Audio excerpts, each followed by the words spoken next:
France Culture. Le cours de l'histoire. Xavier Mauduit.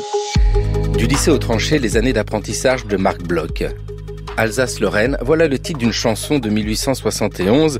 C'est son refrain qui est devenu slogan. Vous n'aurez pas l'Alsace et la Lorraine. Le vous désigne évidemment les Allemands qui se sont emparés de l'Alsace et de la Moselle après la défaite française pendant la guerre de 1870-1871. Une chanson qui commence par « France, à bientôt ». France à bientôt, car la Sainte Espérance emplit nos cœurs en te disant adieu, en attendant l'heure de délivrance. Pour l'avenir, nous allons prier Dieu. Nos monuments où flottent leurs bannières semblent porter le deuil de ton drapeau. France, entends-tu la dernière prière de tes enfants couchés dans leur tombeau? Vous n'aurez pas l'Alsace et la Lorraine, et malgré vous, nous resterons français. Vous avez pu germaniser la plaine, mais notre cœur, vous ne l'aurez jamais. Germaine Montero, vous n'aurez pas l'Alsace et la Lorraine. Bonjour Annette Becker. Bonjour. Ah bah là, on est dans l'ambiance tout de suite. Hein. Absolument. C'est toute une époque qui s'offre à nous. Et bonjour Stéphane Audouin-Rousseau. Bonjour. Il fallait bien commencer cette émission sur Marc Bloch par l'évocation de l'Alsace. Avec vous deux, on va réfléchir à ces années d'apprentissage de Marc Bloch, années d'apprentissage intellectuel, et puis par son vécu lui-même pendant la Première Guerre mondiale. Annette Becker, vous êtes historienne, professeure émérite à l'Université Paris-Nanterre et membre honoraire de l'Institut universitaire de France, avec un univers familial de Marc Bloch. Déjà, il n'est pas né en Alsace. Enfin, pourquoi on évoque l'Alsace ici ? Bien sûr, il est un parfait produit de ce qu'on appelle le franco-judaïsme, avec un contingent d'origine alsacienne ou mosellane très importante. Son père était déjà à l'école normale supérieure au moment de la guerre de 70-71. Et donc, bien logiquement, son père, Gustave Bloch, a choisi d'opter pour la France. Mais il vivait déjà comme étudiant en France.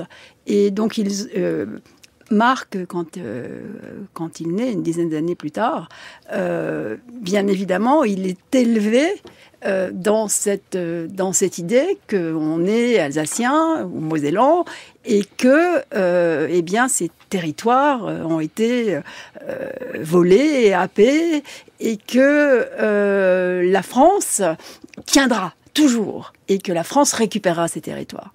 Et il est élevé évidemment là-dedans, d'autant plus que pour les Juifs de ces territoires, ils perdent beaucoup, puisqu'il y a en France, depuis la Révolution française, citoyenneté des Juifs, alors que côté allemand, c'est loin d'être le cas. Et puisqu'on va parler de la Première Guerre mondiale dans un moment, de façon très, très logique, un Juif allemand ne peut pas être officier dans l'armée allemande. Et évidemment, lui sera officier dans l'armée française. Vous voyez, la différence est très, très importante. Et c'est pour cela que pour les Juifs français, la patrie, la France, est quelque chose de absolument fondamental. Ils sont devenus des Français comme les autres. Et c'est ce que Marc Bloch fera toute sa vie.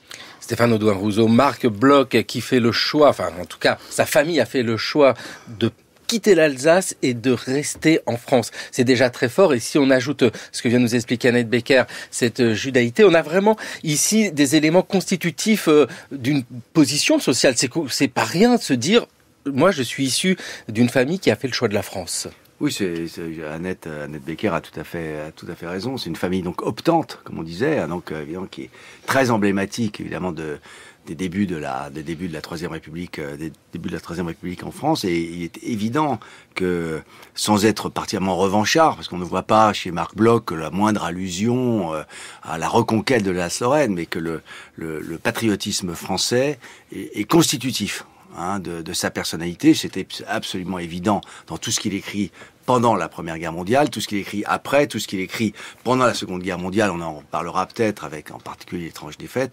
Voilà, si on oublie ce patriotisme français presque, comment dire, presque étincelant, mais presque inaudible aujourd'hui, hein, presque par sa radicalité, on comprend pas Marc Bloch. Ouais, c'est ça, faut tout remettre à plat pour essayer de comprendre le personnage. Stéphane Audouin-Rousseau, vous êtes historien, directeur d'études à l'École des hautes études en sciences sociales, président du Centre international de recherche, c'est l'historial de la Grande Guerre à Péronne. Marc Bloch est né en 1886 à Lyon. On peut expliquer pourquoi ce lieu de naissance, parce qu'on l'a bien compris, hein, c'est la génération du dessus, ce sont ses parents qui quittent l'Alsace. Pourquoi Lyon ? Oui, en fait, ses parents n'ont même pas quitté l'Alsace parce qu'ils étaient déjà en France pour leurs études. Et donc, son père, qui était un très brillant sujet, hein, premier à Normal Sup, premier à l'agrégation de lettres, est nommé d'abord, comme on le faisait à l'époque, au lycée de Lyon. Et c'est avant de rejoindre lui-même la Sorbonne et Normal Sup, comme professeur cette fois. Et donc, il est né à Lyon pour cette raison. Il n'y a pas d'autre raison. Alors évidemment, quand on sait qu'il est fusillé à côté de Lyon et torturé à Lyon, ça fait une espèce de boucle bizarre, mais c'est vraiment le hasard. Oui, puis cet univers familial, hein, Gustave Bloch, son père, c'est un historien de renom à ce moment-là, vraiment. C'est un très grand historien de l'Antiquité. Et il y a un tropisme enseignant dans cette famille, puisque le grand-père de Marc Bloch, qui s'appelait Marc d'ailleurs, était instituteur dans une école israélite en Alsace. Et je crois que ça, c'est important de voir qu'il y avait à la fois le tropisme des études de très très haut niveau, tout le monde passe par l'école normale supérieure, mais aussi le tropisme de l'éducation du 19e siècle, encore dans le judaïsme. Ça me paraît important. Oui, il faut ajouter à propos de Gustave Bloch que en 1923, Marc Bloch rend hommage à l'apprentissage de l'histoire grâce à son père. On ne sait pas grand-chose sur l'enfance de Marc Bloch, sur sa jeunesse, sur l'atmosphère familiale. Étienne Bloch, le fils de Marc Bloch, donc qui a tellement œuvré pour faire connaître donc toute l'œuvre de Marc Bloch, dit qu'au fond le savoir est assez pauvre sur cette partie de la vie de Marc Bloch. En revanche, il y a une chose qui est certaine, c'est que Gustave Bloch a participé de près à la formation historienne de Marc Bloch, qui lui rend hommage donc de manière très émouvante d'ailleurs, après la Première Guerre mondiale. Oui, nous allons parler durant la série consacrée à Marc Bloch de Marc Bloch et l'école des annales, mais on peut faire peut-être un point sur on en est où de l'écriture de l'histoire avec le père de Marc Bloch, Gustave Bloch, parce que ce n'est pas rien non plus cette vivacité de l'histoire à la fin du 19e siècle et au début du 20e siècle. Non, absolument. Ce que Marc Bloch et Lucien Febvre appelleront la méthode critique, c'était aussi celle de Gustave Bloch. Et de ses amis, particulièrement parce que ce sont des antiquistes. Et donc ils travaillent directement sur l'épigraphie, par exemple, sur les archives de pierre qu'ils ont, et ils le recoupent avec les textes. Et ça, c'est une méthode qu'on adaptera plus tard, en fait. Dans la période moderne et encore plus contemporaine. Et donc là, je dirais qu'il y a une avance des études de l'Antiquité qui a certainement joué sur le travail de Marc Bloch par la suite. Oui, Stéphane Audouin-Rousseau, c'est sûr qu'on a regardé avec une certaine distance la manière d'écrire l'histoire au 19e siècle, mais malgré tout, il y a ici, à côté de ce que peut faire Ernest Lavis notamment, mais même si c'est déjà une avancée dans la manière de raconter l'histoire, tant et tant de créations qui font réfléchir à ce qu'est l'histoire à ce moment-là. Oui, c'est indiscutable. Alors, je pense que l'école des annales ensuite, comme on l'a dit, dont Marc Bloch a été évidemment un des toutes premières. Un des tout premiers, avec Lucien Febvre, a beaucoup, pour des raisons pour des raisons aussi d'affirmation, beaucoup critiqué en fait au fond l'histoire telle qu'elle se faisait en quelque sorte à la fin du 19e ou au début du 20e siècle. Il y a une part d'excès probablement, il y a une part d'excès dans la critique. Après tout, Marc Bloch a été formé par cette histoire-là. Il a passé l'agrégation d'histoire en 1908 sur la base de cette histoire-là. Il est rentré à l'ENS sur la base de cette histoire-là, quand il y entre 4 ans plus tôt, en 1904. Et au fond, cette histoire-là, en quelque sorte, lui a pas si mal réussi pour prendre son envol ensuite dans une autre histoire. Oui, il est bien formé par son père. Oui, tout à fait. Et quand il arrive comme professeur à Strasbourg, juste après la Première Guerre mondiale, on y reviendra, qui sont ses petits camarades? C'est Alvax, Fèvre, bien sûr, Gabriel Lebras, Blondel. Et ce qui est intéressant à ce moment-là, c'est qu'il va tout de suite vers le comparatisme et international et la multiplication des approches. Il travaille beaucoup avec des sociologues, par exemple. Et ça, c'est quelque chose de très, très nouveau. Et ça, c'est ce qu'on ne faisait pas avant. Donc la méthode historique, la méthode qu'ils appellent analytique ou critique, reste la même, mais avec une entrée qui mène presque à ce que nous appelons l'anthropologie historique. Alors lui ne le disait pas comme ça, mais il l'a appris de ses camarades de Strasbourg, très, très nettement. On peut dire que c'est un héritier quand on regarde l'héritage dont il bénéficie par ses parents. Est-ce que c'est cela? Parce que c'est sûr qu'être à la maison et avoir comme père Gustave Bloch, grand historien reconnu, et ça parle d'histoire, ça forme un bonhomme. Oui, ça forme, mais c'est aussi un milieu, si vous voulez. Le Marc Bloch disait qu'un homme appartenait plus à son temps qu'à son père. Ça tombe bien, en l'occurrence. Et son temps, c'est un moment d'extraordinaire vitalité des sciences sociales en France. Et une vitalité qui a survécu finalement à la Première Guerre mondiale, à l'hécatombe de la Première Guerre mondiale, dont Marcel Mauss, donc le neveu de Durkheim, que Marcel Mauss a évoqué de manière bouleversante dans l'année sociologique après le premier conflit mondial, mais néanmoins malgré la saignée, la saignée d'hommes comme Bloch, dans toutes les disciplines des sciences sociales, eh bien cette vitalité finalement a survécu finalement à la catastrophe, sans doute pas complètement, mais elle a survécu. Il faut comprendre, je pense, ce bouillon de culture intellectuelle, dont Marc Bloch est évidemment un des meilleurs représentants, mais pas le seul, finalement. Et c'est ça, je crois, qui est très frappant pour un petit peu désenclaver le Marc Bloch dont on va parler maintenant. Non, mais c'est vraiment au cœur même de cette réflexion, Stéphane Audouin-Rousseau, ce que vous venez de dire là. Les sciences sociales sont vivaces à ce moment-là, et on parle aujourd'hui beaucoup, ça fait longtemps maintenant, d'interdisciplinarité, mais en fait c'est quelque chose qui existe déjà au début du XXe siècle. Ils l'ont compris, tous ces gens-là. Absolument. Moi, je prendrais l'exemple de Alvax parce que ça me paraît vraiment le plus intéressant. Quand, juste après la Première Guerre mondiale, il publie son premier livre sur la mémoire, en tant que sociologue, où il oublie complètement la Première Guerre mondiale, d'ailleurs. C'est très intéressant. Lui, le sociologue, ne voit pas ce qui vient de se passer. Et c'est Bloch qui lui dit, attention, dans la mémoire, il y a, en effet, c'est les aspects sociaux de la mémoire que travaille Alvax.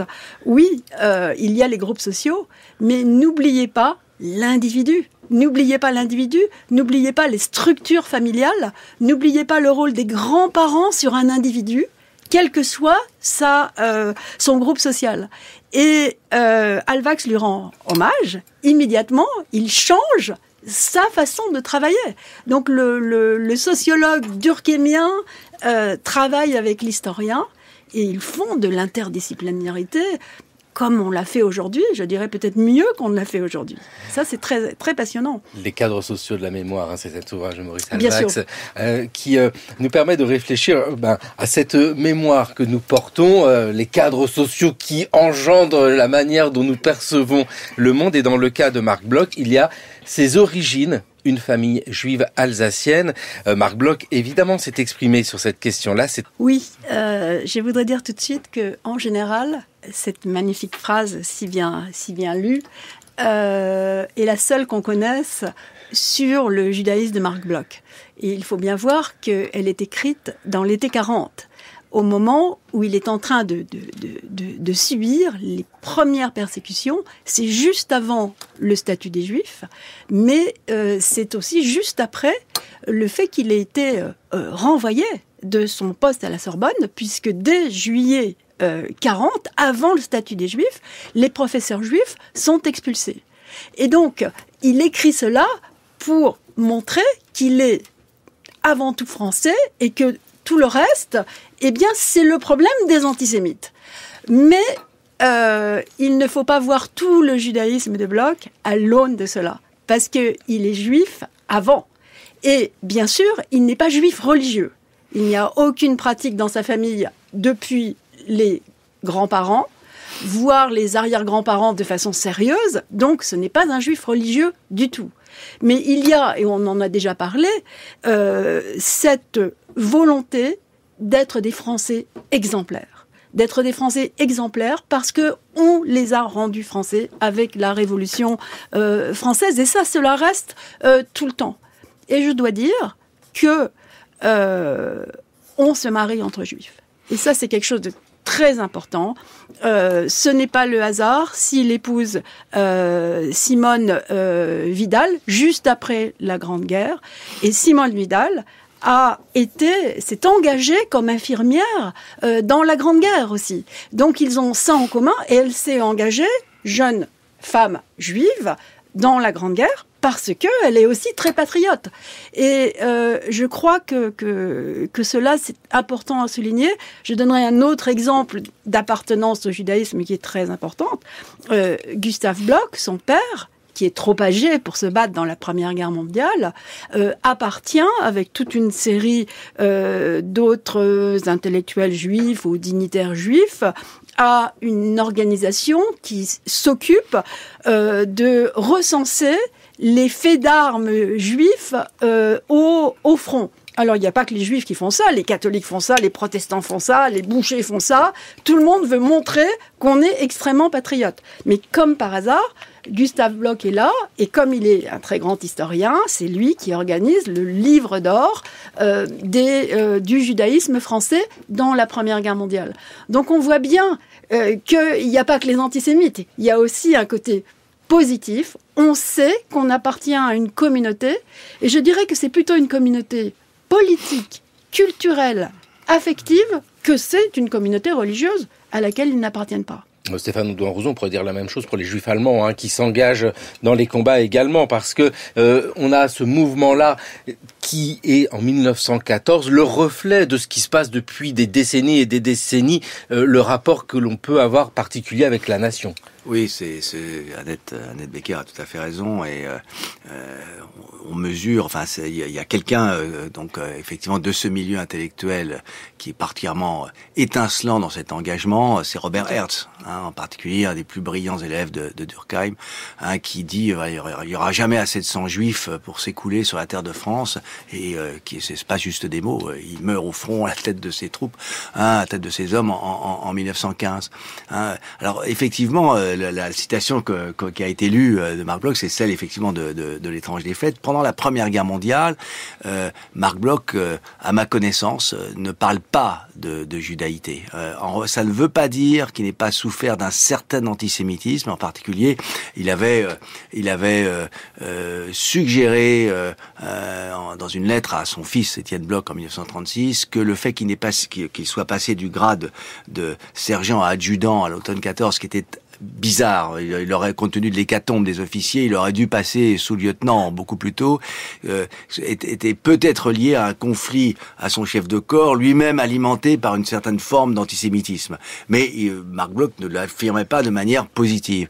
Donc, au fond, c'est vraiment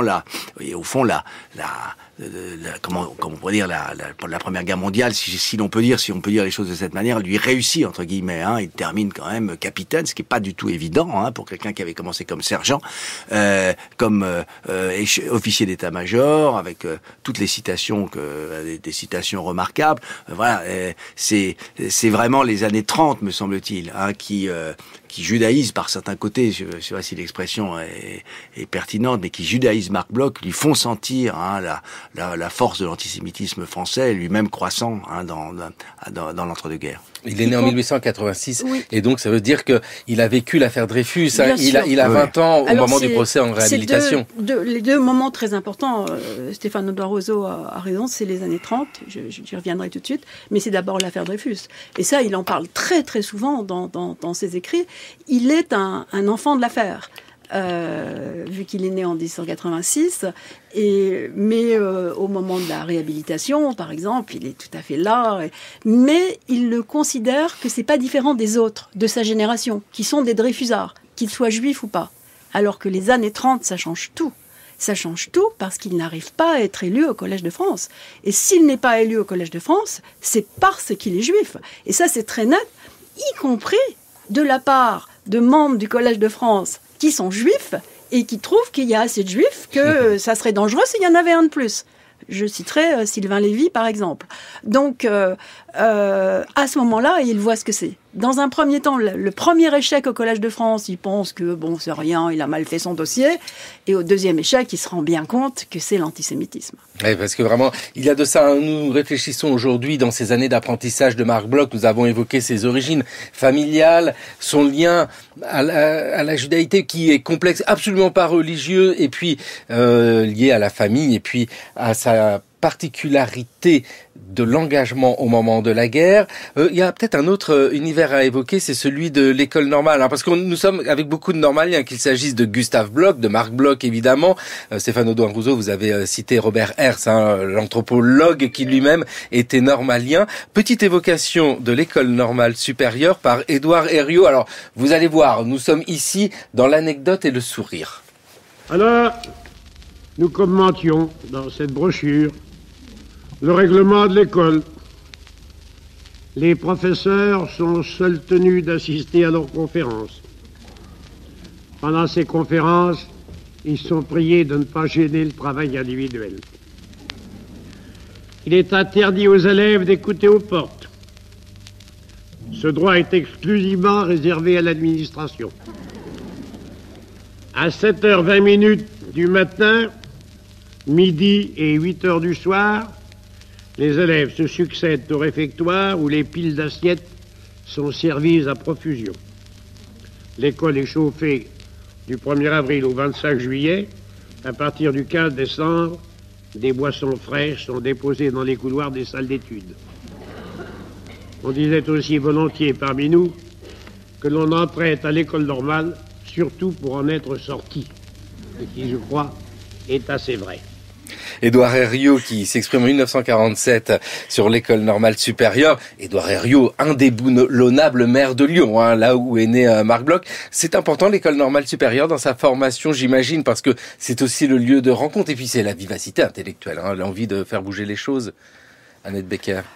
Oui, c'est Jean-François Sirinelli qui a travaillé sur cette école normale supérieure à cette époque et qui montre bien les cercles de sociabilité intellectuelle, mais de sociabilité personnelle aussi. C'est là qu'on se fait des amis à vie et des ennemis à vie aussi. Bien évidemment, c'est encore un peu le cas aujourd'hui. Et ce que dit Édouard Herriot est tout à fait vrai. On y est pour ce qu'on fera quand on en sera sorti. Et l'espèce de mort que pouvaient avoir quelquefois les normaliens, y compris Marc Bloch d'ailleurs, mais moins que d'autres, c'est quelque chose, oui, qui s'apprend à l'école. Et on a l'impression qu'on est des demi-dieux. Stéphane Audouin-Rousseau. Oui, c'est nos mères intellectuelles, effectivement, mais aussi effectivement de la formation d'une élite qui a parfaitement conscience de son existence. Et c'est vrai que Annette le suggérait à l'instant, chez Marc Bloch, il y a, on le voit dans ses écrits, non pas un sentiment de supériorité de classe, mais un sentiment de supériorité intellectuelle indiscutable, qui qui ne tourne jamais au mépris social, contrairement à Lucien Febvre, par exemple, qui est traversé par un mépris social effrayant pendant la Première Guerre mondiale. C'est jamais le cas de Marc Bloch, qui fait très attention aux humbles, comme il dit. Mais justement, le mot lui-même, voilà, qu'il faut replacer dans le contexte de son époque, bien sûr, indique quelque chose, que Marc Bloch ait eu une parfaite conscience de ses capacités exceptionnelles. Je crois que ça me paraît indiscutable. Nous sommes avant la Première Guerre mondiale. Son destin est tout tracé, on le voit bien. Alors, la téléologie, c'est notre piège en histoire. Nous savons comment ça se passe après. Mais avant 1914, même si il y a l'idée qu'un conflit peut arriver, c'est pas une évidence, ou s'il veut arriver, il ne durera pas longtemps. Donc le destin tracé pour un personnage comme Marc Bloch, fils d'un grand historien, c'est quoi? C'est donc l'école normale, l'agrégation, et après ça va être quoi? Oui, le séjour en Allemagne. Séjour en Allemagne, quand même, séjour en Allemagne, pas mal. Important pour un médiéviste, évidemment, inévitable. L'enseignement au lycée, par lequel il commence, lycée de Montpellier, lycée d'Amiens, où il est juste à l'éclatement de la guerre. Il prononce d'ailleurs le discours de distribution des prix. Et puis, sa thèse est en cours. Sa thèse est en cours sur le servage en Île-de-France. Donc, il y a, pour un normalien comme lui, de famille porphyrogénète par certains côtés, de famille universitaire, il y a évidemment le destin universitaire est tout tracé. Ce qui est étonnant, par certains côtés, c'est qu'il n'ait pas été brisé par la Grande Guerre. Brisé biologiquement, d'abord, par la mort, par la blessure grave, ou bien brisé par le fait que finalement, on n'arrive plus à reprendre ensuite, en quelque sorte, à reprendre ensuite le travail sur l'établi, comme disait Marc Bloch, pour parler de l'atelier de l'historien. Mais le discours de distribution des prix de 1914, donc quelques semaines avant la déclaration de guerre, est très intéressant parce qu'il parle à des lycéens qui viennent d'avoir le bac et qui rentrent dans des études ou qui rentrent dans la vie à l'époque pour la plupart d'entre eux. Et il leur dit, quoi que vous fassiez par la suite, n'oubliez pas la méthode critique, donc dans la vie en général, et n'oubliez pas la recherche de la vérité. Et que ce jeune professeur qui n'a pas 30 ans parle à ses élèves de cette façon-là, de critique et de vérité, c'est d'une modernité. Et quand on sait ce qui va se passer dans les 30 ans qui viennent, avec les deux guerres mondiales, dans laquelle il se battra les deux fois, et dans la deuxième, il sera fusillé par les Allemands comme résistant. C'est assez incroyable de lire ce discours de 1914. D'un homme jeune, disons, de 28 ans. Oui, 28 il a 28 ans. Le texte semble écrit par un homme de 40 ans, qui a déjà une grande partie de sa vie derrière lui.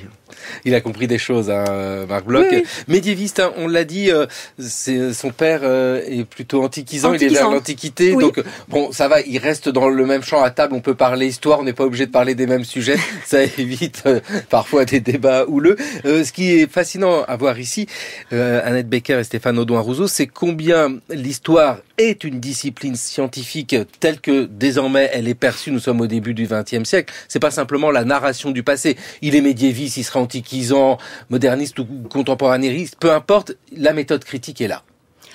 Ça, c'est le mot principal. Et le deuxième, c'est l'idée de l'histoire régressive.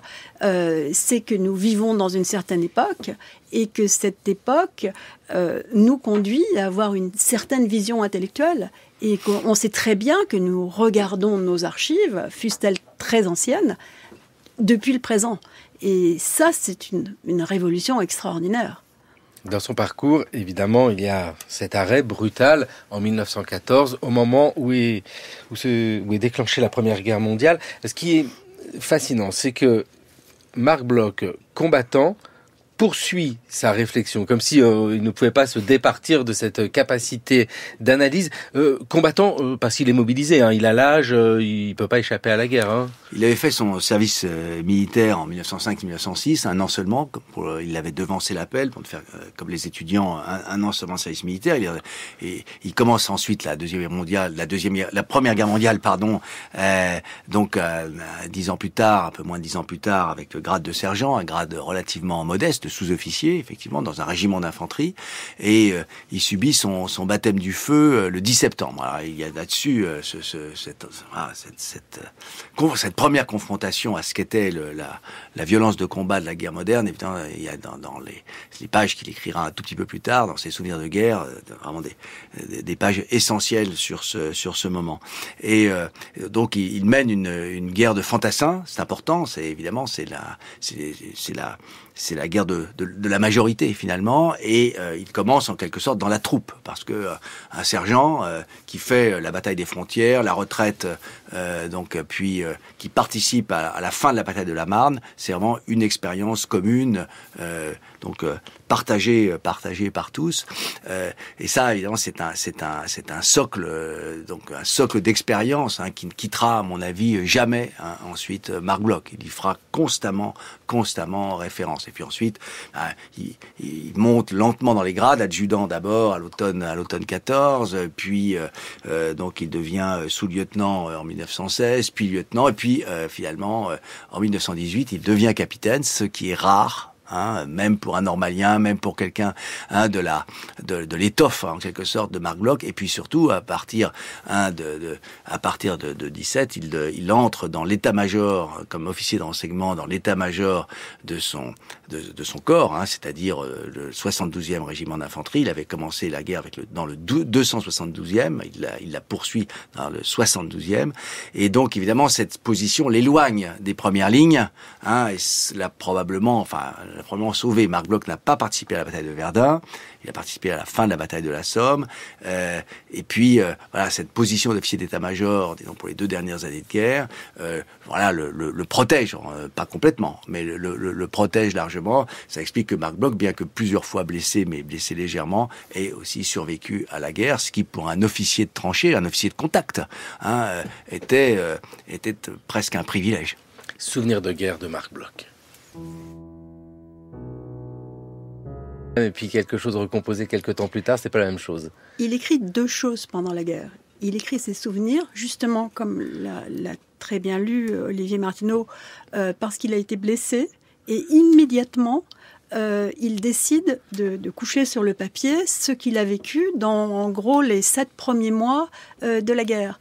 Donc ce sont des souvenirs de guerre qui ne sont pas écrits après, mais qui sont plus comme un carnet, mais il est déjà l'historien. Il réfléchit, il sait déjà qu'il y a souvenir et qu'il y a oubli. Il parle de l'oubli, et je trouve ça très, très, très passionnant.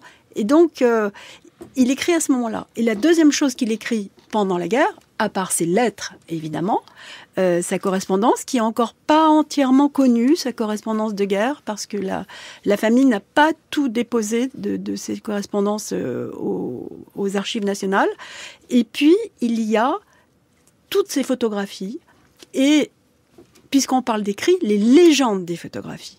Et personnellement, je trouve que les légendes de ces photographies sont très, très intéressantes pour savoir ce qu'il pense de la guerre. Voilà à quel niveau il écrit pendant la guerre. Alors, toutes ces réflexions de l'après-guerre sont très intéressantes, mais je crois que pour nous, historiens de la Grande Guerre, il faut surtout s'arrêter sur ce qu'il dit pendant la guerre, bien évidemment. J'aurais ajouté peut-être son carnet de guerre, assez décevant à dire vrai, parce que nous attendons beaucoup de Marc Bloch, et malheureusement un carnet de guerre qui lui servira justement pour écrire quand il est hospitalisé pour typhoïde, donc ses souvenirs de guerre. Il les reprend, ses souvenirs, très brièvement quand il est en Algérie. Son régiment est en Algérie en maintien de l'ordre, donc début 17, et puis sa plume lui tombe des mains, on ne sait pas pourquoi. Marc Bloch écrit encore quelques pages et puis s'arrête pour toujours, et ce texte n'a jamais été dactylographié, il a été publié en 1969, mais jamais Marc Bloch ne s'est intéressé finalement à ce qu'il avait écrit à ce moment-là, alors que c'était un écrit du plus haut intérêt. Mais il y a aussi un carnet de guerre qui est assez nourri. Beaucoup de soldats alphabétisés ont fait leur carnet de guerre, et Marc Bloch fait comme les autres. Alors en 14, il y a beaucoup de choses, c'est écrit de manière un peu télégraphique, et puis progressivement ce carnet s'affaiblit, se vide de contenu pour n'être plus qu'un éphéméride où il note simplement les endroits où il était, sur un agenda. Et puis de temps en temps, il y a une notation. Et par exemple, le 11 novembre 1918, Marc Bloch marque armistice. Pas un mot de plus, c'est pas beaucoup. On attendrait davantage, mais là, on est déçu. Marc Bloch n'a pas été un diariste de la Grande Guerre. S'il l'avait été, évidemment, il nous aurait légué sans doute un document exceptionnel, mais ça n'a pas été le cas. Il y a une autre bizarrerie. Stefano Rousseau faisait allusion à son temps en Algérie pour maintien de l'ordre, parce qu'il y a des révoltes en Algérie contre la surmobilisation, ce que les Algériens considèrent la surmobilisation des troupes coloniales. Pas un mot non plus. Pas un mot sur la situation coloniale. C'est un homme de gauche, pourtant. Et ça, c'est très, très étonnant. Pourquoi il y a des ellipses comme ça dans ce qu'il dit ? Moi, je continue à penser que c'est parce que c'est encore le début de sa vie. Et que l'étrange Grande Guerre, on ne peut pas la voir. Il faut attendre les épreuves des années 30. Et évidemment, la défaite de la France, qui est vraiment le choc extrême, pour avoir le chef-d'œuvre qui est l'étrange défaite. Oui, parce que dans ces carnets, il y a une certaine part d'ombre. La part d'ombre, je reprends le titre de l'ouvrage « Le risque oublié de la guerre », des dialogues avec Hervé Mazurel, Stefano Rousseau, parce que ce risque de la guerre, il faut le rappeler, la Première Guerre mondiale, on en parle ici comme la continuité biographique d'un individu, mais on oublie l'intensité du moment et cette réduction absolue du temps sur l'impossible imaginaire de l'avenir où tout peut s'arrêter soudainement et la violence. Oui, c'est cette rupture, effectivement, rupture du temps. La guerre, c'est une grande expérience du temps. Et d'ailleurs, si on est un peu attentif à ce qu'écrit Marc Bloch, on voit bien qu'il est entré dans un temps autre, qui est le temps de la guerre.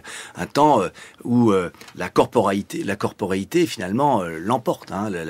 L'épuisement physique, bien sûr, la question de la peur, l'épreuve que représente la marche, l'épreuve que représente le combat, les tranchées ignobles, et même dans ses rapports ensuite d'officier d'état-major, c'est-à-dire qu'il n'est plus lui-même un officier de contact dans les tranchées avec ses hommes. Marc Bloch parle beaucoup de cette corporéité de l'expérience guerrière et avec évidemment des effets également intellectuels. Marc Bloch, dans une lettre à son sociologue Davy, le dit très bien, c'est ce sentiment de perte de capacité intellectuelle que Marc Bloch confesse, le fait de ne pas bien voir. Il n'est pas le seul. Marcel Mauss dit la même chose au même moment. Ce sentiment de ne plus être dans le temps d'avant, et c'est une des raisons pour lesquelles, à mon avis, Marc Bloch, dans son carnet de guerre, recopie en 17 et 18 son programme de travail pour sa future thèse. Un programme de travail très élémentaire, finir la documentation, des choses qu'il n'y a pas besoin d'écrire pour savoir qu'on a à les faire, mais Marc Bloch les écrit et les recopie d'une année sur l'autre pour essayer de maintenir le fil de l'effort historique avec lequel il se promet de renouer après la guerre et avec lequel, effectivement, il renouera puisqu'il soutiendra sa thèse en 1920. Annette Becker, sur ce moment guerre, Marc Bloch, l'histoire, la guerre, la résistance est publié chez Quarto, Gallimard, et il y a toute cette expérience-là. On a peine à imaginer, et je crois que c'est absolument impossible d'ailleurs, comment un intellectuel, parce que c'est un historien qui regarde son temps, peut saisir ce qui se passe autour de lui au moment de la Première Guerre mondiale. Alors, c'est quand on a publié avec Étienne Bloch le volume chez Gallimard que je me suis rendu compte à la fois de ce que vient de dire Stéphane, c'est-à-dire cette impression de déconnexion avec la vraie vie et essayer de s'accrocher à la vraie vie, et en même temps des choses de la guerre qu'on ne comprend pas. Et je commencerai par ça parce que ça me paraît le plus incroyable. Quand on pense à la Première Guerre mondiale, on pense au nombre de blessés, au nombre de morts, au gâchis humain qui fait que c'est une catastrophe, cette guerre. Quels que soient les aspects, je dirais, d'héroïsme, du consentement, qui fait aussi la grandeur de cette guerre. Et ça, il ne le voit pas du tout. Et c'est dans les années 30 qu'il écrit à son fils en lui disant on ne s'est pas rendu compte de ce gâchis humain. Et j'ai procédé de ce gâchis humain. J'ai vu les gens mourir autour de moi et c'était normal qu'ils meurent autant. Et c'est quelque chose dont il se rend compte après. Ça montre combien, lui qui est tellement porté sur la vie de chacun, hein, chaque humain est important et chaque humain est assez important pour qu'on en fasse son histoire. Tout d'un coup, là, il ne voit pas. En revanche, il voit ce qu'il appelle l'humble héroïsme. Et moi, j'adore cet oxymore. Parce que, pour moi, et c'est peut-être parce que j'ai trop lu Marc Bloch, c'est ça la Grande Guerre. C'est-à-dire que chacun, à son niveau, fait tout ce qu'il peut, tout en refusant l'idée de guerre, très souvent, mais en pensant qu'on doit continuer. On ne peut pas faire autrement. Et c'est cela qui monte dans ces légendes de photos. C'est pour ça que quand j'ai découvert ces photographies que Étienne Bloch a apportées comme on pourrait peut-être les mettre, j'ai dit mais non, on peut, c'est pas peut-être, c'est central. C'est pour ça qu'on a choisi la photographie incroyable qui est presque un tableau abstrait, hein, de cette tranchée avec cette queue de cochon pour la couverture, parce que ces photographies disent justement l'humble héroïsme. Elles sont évidemment pas prises en première ligne. C'est pendant le combat, c'est impossible de prendre des photos, cela va de soi. Mais elles sont prises juste derrière la première ligne, et on voit des hommes qui vivent une vie qui a l'air d'être une vie de tous les jours, mais qui ne l'est pas, qui ne l'est plus et qui ne le sera plus jamais. Et dans les légendes, il s'intéresse à chacun, il donne son nom, il donne son métier. Ce sont des vrais êtres humains qui sont transformés là en combattants et qui font ce travail de combattant le mieux possible. Marc Bloch, l'histoire, la guerre, la résistance, a le titre de ce volume que vous avez édité, Annette Becker, chez Gallimard, avec cette photographie hallucinante. Les queues de cochon, c'est les barbelés, hein, oui. C'est ça, c'est ce système de barbelés. Je crois qu'Annette dit une chose importante ici, c'est qu'est-ce que Marc Bloch a compris de la guerre pendant la guerre, qu'est-ce qu'il a compris de la guerre après la guerre. C'est deux choses différentes. Quand on lit ses souvenirs de guerre écrits effectivement au début de l'année 15, quand il est hospitalisé, on se rend compte qu'il a compris énormément de choses, et en même temps,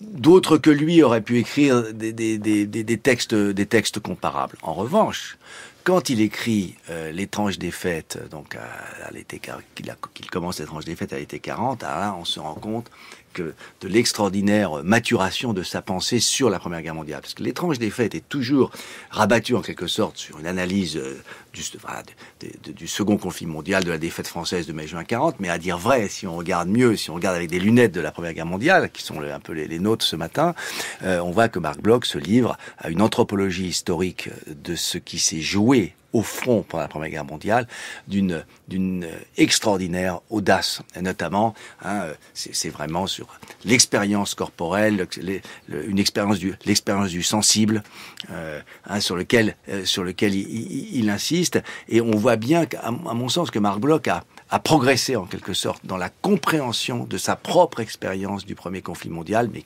il faut le deuxième conflit et la deuxième expérience de combat finalement de Marc Bloch, enfin en particulier l'expérience de bombardement aérien, pour que sa conception, si je puis dire, de la Première Guerre mondiale franchisse un seuil vraiment un seuil d'intelligence en fait, d'intelligence inouïe. On sait dans la démarche historique qu'il faut une certaine distance avec son objet d'étude, même si l'émotion ne doit pas être mise de côté.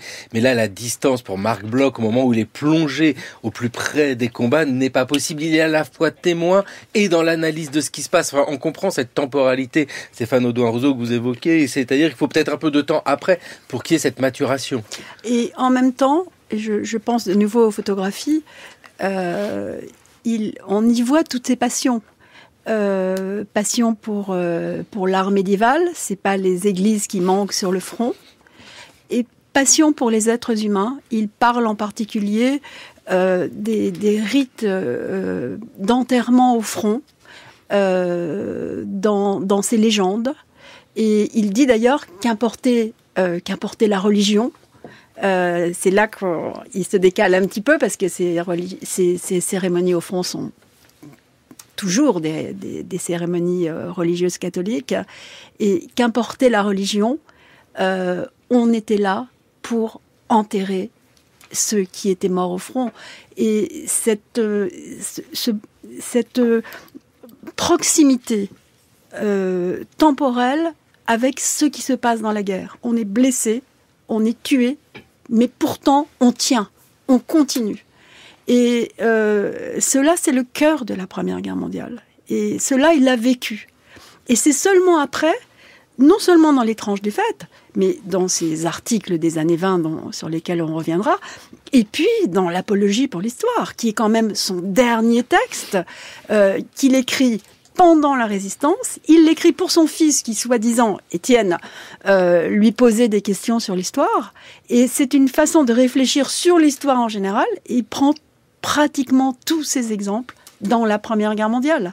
Donc on voit très bien que cette expérience de la guerre l'a vraiment plus que nourrie pendant toute sa vie. Elle a été son expérience vraiment fondamentale. Et puis ça devient un objet d'étude. Alors là, vraiment, c'est l'historien qui s'intéresse à ce qu'il a perçu pendant la guerre. Vous les avez cités, ces articles aussi. Il écrit des articles et particuliers. Évidemment, la ville allemande, Stefano Don Russo. C'est fascinant de voir d'un seul coup l'objet d'étude ici, mais qui touche, je rappelle, on est en 1920, à un champ historique qui est encore peu exploré. Alors cette anecdote qui vient d'être sur la confusion Brême-Brenne est célèbre, hein, bien sûr, puisqu'elle sert de point d'appui de Marc Bloch dans ce fameux article de 1921, en fait publié en 22, hein, dans la revue de synthèse, réflexion d'un historien sur les fausses nouvelles de la guerre, qui elle-même, c'est un article qui s'appuie par ailleurs sur une étude que Marc Bloch avait repérée pendant le conflit, hein, d'un sociologue belge, Langenove, hein, sur comment naît un cycle de légendes.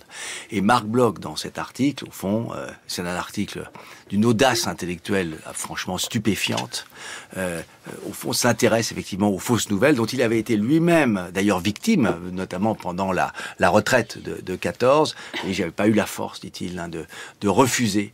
Hein, de refuser la fausse nouvelle que les Russes étaient aux portes de Berlin. Mais là, évidemment, il est officier de renseignement. Il sait très bien que cette confusion Brême est absurde. Et la confusion est liée au fait que donc si cet Allemand était à Brême, c'était évidemment comme espion. Donc évidemment, c'est là l'idée, hein, que les Allemands avaient prévu en quelque sorte tout un tissu d'espionnage à l'intérieur, hein, du territoire français. C'est vraiment voilà une atmosphère intellectuelle, psychologique, hein, donc préexiste à la fausse nouvelle. Hein, c'est ce qu'explique Marc Bloch dans cet article. Et cet article sur les fausses nouvelles de guerre, Marc Bloch le termine par une sorte d'injonction stupéfiante. En disant voilà, il faut que les historiens et pas d'autres, hein, se mettent au travail sur cette question.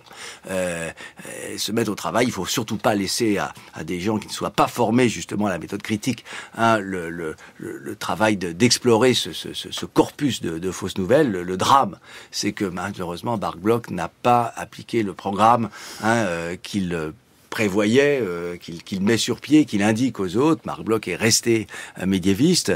Les fausses nouvelles, la question des fausses nouvelles passe ensuite dans le grand livre, Les Rois Thaumaturges, qu'il sort en 1924. La thaumaturgie royale, évidemment, est nourrie, hein, par cette idée de la fausse nouvelle, hein, en l'occurrence à une époque différente. Et Marc Bloch fait la comparaison entre la fausse nouvelle à l'époque médiévale et la fausse nouvelle dans ce monde, au fond, qui avait régressé, hein, historiquement, qui avait régressé dans le temps, qui était le petit monde des tranchées, hein, donc justement très sensible aux fausses nouvelles, parce que la fin de nouvelles, l'absence de nouvelles, eh bien, fait que les acteurs sociaux en créent, en quelque sorte, ancrés pour leur propre usage. Cet article, s'il avait été suivi des faits, si je puis dire, hein, eh bien, l'histoire de la Grande Guerre en aurait été vraiment transformée.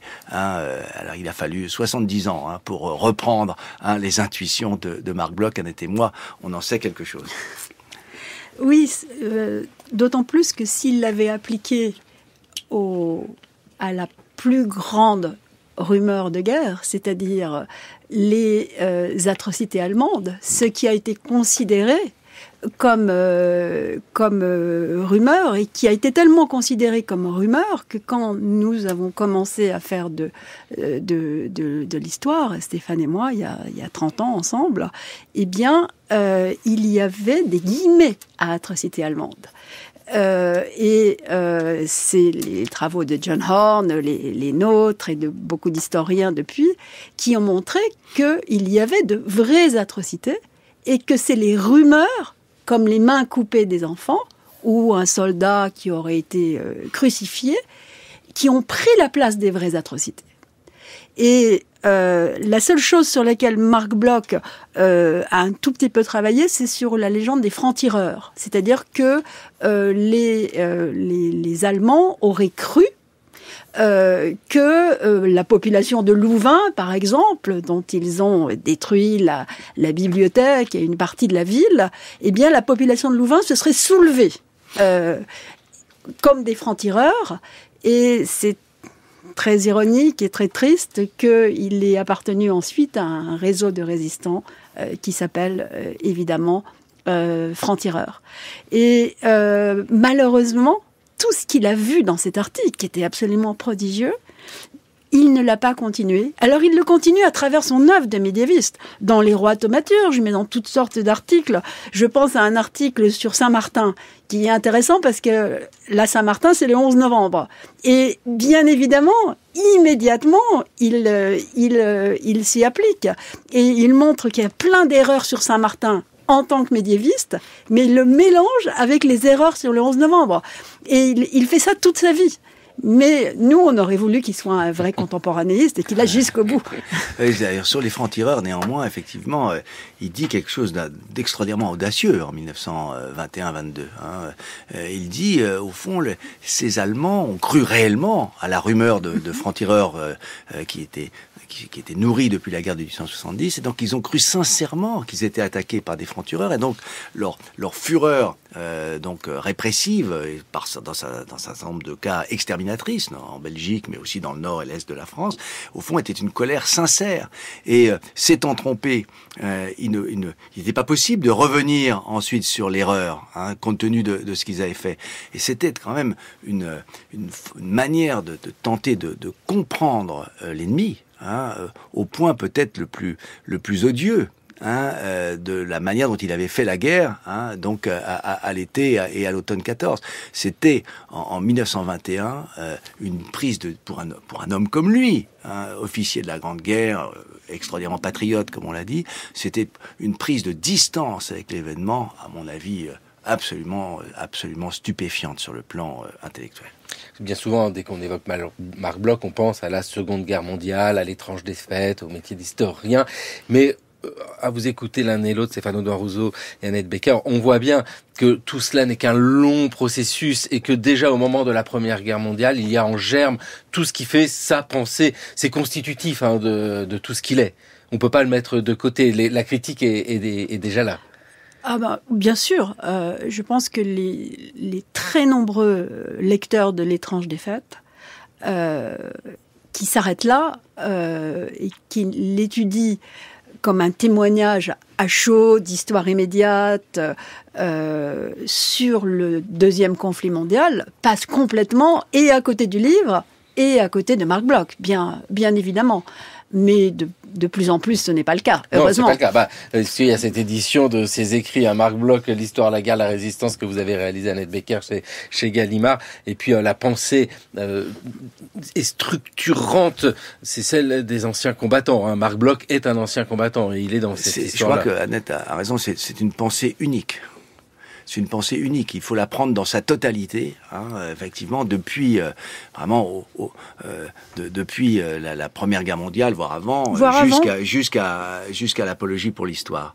Et c'est une pensée unique dont qui s'est forgé, à mon avis, pour l'essentiel, dans le premier conflit mondial. Si on oublie le premier conflit mondial, à mon sens, on ne peut pas comprendre Marc Bloch. C'est pour ça que c'était vraiment important de vous avoir tous les deux. Merci vivement d'être venus dans le cours de l'histoire.